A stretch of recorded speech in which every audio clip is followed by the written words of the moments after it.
छत्तीसगढ़ सरकार के एक आदेश से 72,000 कोरोना टीकों के बेकार होने का खतरा खड़ा हो गया है। दरअसल छत्तीसगढ़ सरकार ने भारत बायोटेक की कोवैक्सीन के इस्तेमाल से इनकार कर दिया है, जिसके बाद वैक्सीन सेंटर में पड़ी 72,000 वैक्सीन की डोज तेजी से अपनी एक्सपायरी डेट की ओर बढ़ रही है।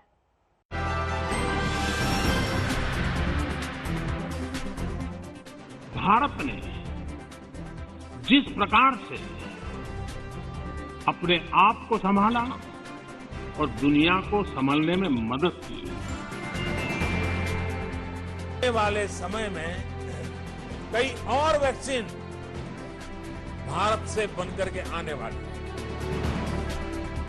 सर्वे भवन्तु सुखिनः, सर्वे सन्तु निरामयाः। पूरी दुनिया में भारत की वैक्सीन डिप्लोमेसी की तारीफ हो रही है। दुनिया को बचाने के लिए भारत की कोशिशों की दुनिया कायल हो गई है।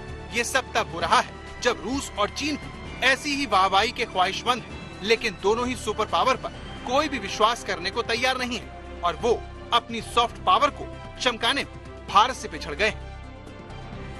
लेकिन जिन भारतीय वैक्सीन के चलते ये सब हो रहा है, जिसे पाने के लिए कनाडा अपने सुर बदल लिए हैं, जिस वैक्सीन डिप्लोमेसी को एलएसी से चीन के पीछे हटने का श्रेय दिया जा रहा है, उस वैक्सीन की विश्वसनीयता पर भारत के एक राज्य की सरकार सवाल उठा रही है। कोवैक्सीन को कारगर पाया गया है, लेकिन फेज 3 का ट्रायल अभी भी चल रहा है, ये अधूरा है। जो इसको लगाना चाहते हैं दस्तखत करके लगा लें। तो आप लगाना चाहें तो आप लगा लीजिए, कोई दिक्कत नहीं। मैं अगर लगाना चाहूं वो रिस्क लेके, ये रिस्क या नहीं कि उसके प्रोसेस के हिस्सा बन के, तो कोई दिक्कत नहीं है। ये काम किसका है फेज 3 ट्रायल पूरा करने का? वो कंपनी जो इसको बना रही है। सरकार कंपनी के एजेंट के रूप में काम करे, ये उचित भी नहीं है। छत्तीसगढ़ सरकार के इस रवैये से कोवैक्सीन की करीब 72,000 डोज पर खतरा मंडरा रहा है, जिनका अगर इस्तेमाल वक्त पर नहीं हुआ तो ये मई जून में एक्सपायर हो जाएंगे।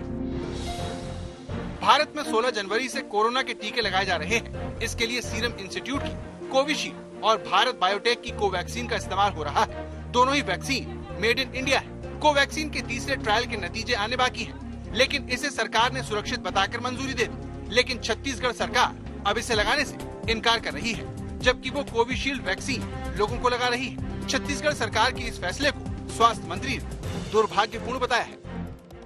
किसी भी ऑनरेबल मिनिस्टर के स्टेटमेंट के अंदर कोई राजनीति वगैरह के साथ उसको लिंकअप भी नहीं करना चाहता। किसी भी किस्म के किसी भी प्रेजुडिस के बगैर हमने सारे देश के अंदर सब लोगों की हर प्रकार से सहायता की है।